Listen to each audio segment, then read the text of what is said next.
দর্শক কালের কণ্ঠে স্বাগত জানাচ্ছি। আমি খান মনিরুজ্জামান। আমি বর্তমানে রয়েছি বরিশাল নদীবন্দর এলাকায়। বঙ্গোপসাগরে সৃষ্ট লঘুচাপটি ক্রমান্বয়ে নিম্নচাপে রূপ নিয়েছে, যার ফলে আবহাওয়া অধিদপ্তরের পক্ষ থেকে কিন্তু সমুদ্র বন্দরগুলোকে ৩ নম্বর সতর্কতা সংকেত এবং নদী বন্দরগুলোকে ২ নম্বর সতর্কতা সংকেত জারি করেছে। যার ফলে দক্ষিণাঞ্চল বরিশালের যে অন্যতম যে নৌবন্দর, বরিশাল নৌবন্দর থেকে অভ্যন্তরীণ রুটে সকাল থেকে নৌযান চলাচল বন্ধ রয়েছে।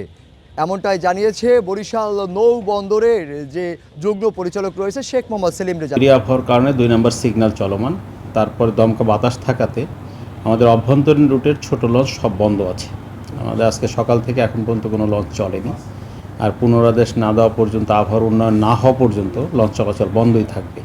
তবে ঢাকার লঞ্চের বিষয়ে যেহেতু ২ নম্বর সিগন্যাল, কোনো নির্দেশনা নেই।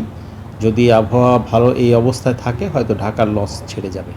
সেক্ষেত্রে ৩ হলে ঢাকার লঞ্চও বন্ধ থাকবে, আর এই লঞ্চ তো বন্ধ থাকবেই। টানা সপ্তমবারের মতো বেস্ট টিস্যু পেপার ব্র্যান্ড হিসেবে স্বীকৃতি পেয়েছে বসুন্ধরা টিস্যু। তিনি আমাদের জানিয়েছে আবহাওয়ার বিরূপ এই আচরণের ফলে কিন্তু ২ নম্বর সতর্কতা সংকেত জারি হয়েছে। আর ২ নম্বর সতর্কতা সংকেতের ফলে দক্ষিণাঞ্চলের যে এই নদী বন্দর থেকে নৌযান চলাচল বন্ধ রয়েছে। তিনি আরও জানিয়েছে যে ৩ নম্বর সতর্কতা সংকেত যদি জারি হয় তাহলে বরিশাল থেকে ঢাকা রুটে নৌযান চলাচলও বন্ধ থাকবে। আর আরেকটি জিনিস জানিয়ে রাখি, নদী বন্দরগুলোতে কিন্তু দেখা গিয়েছে বরিশালের যে অভ্যন্তরীণ নৌ রুটে যে সম্পূর্ণভাবে নৌযান চলাচল বন্ধ রয়েছে। বরিশালের নদীগুলোতে অন্যান্য সময়ের তুলনায় ২ থেকে ৩ ফিটে পানি বেড়েছে এবং জোয়ারের পানিতে প্লাবিত হওয়ার কারণে দক্ষিণাঞ্চল বরিশালের যে আশপাশের যে সকল নিম্ন অঞ্চলগুলো রয়েছে সেই নিম্ন অঞ্চলে জোয়ারের পানি ঢুকে পড়েছে। জোয়ারের পানি ঢুকে পড়ায় ওই এলাকাগুলো প্লাবিত হয়েছে, ফলে স্থানীয় যে জনসাধারণ রয়েছে সেই জনসাধারণ কিন্তু অনেকটা দুর্ভোগ পোহে কিন্তু তাদের দিনকাল কাটাচ্ছে।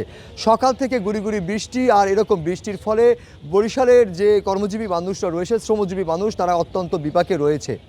এছাড়াও আবহাওয়া অফিস থেকে জানানো হয়েছে যে বরিশালের যে নদীগুলোতে যে মাছ ধরার যে সকল ট্রলার রয়েছে সেগুলো নিরাপদ স্থান থেকে মাছ আহরণ করার জন্য নির্দেশনা দেওয়া রয়েছে।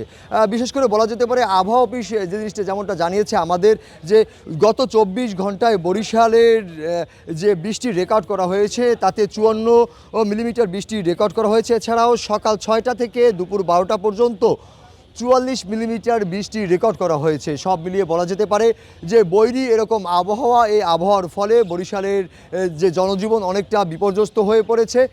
আর এই বিপর্যস্ত এই জনজীবনের কিন্তু অনেকটা বিরামহীনভাবে বৃষ্টি কিন্তু পড়ছে। সব মিলিয়ে বরিশাল নদীবন্দর থেকে এই ছিল আমার কাছ থেকে সর্বশেষ সংবাদ।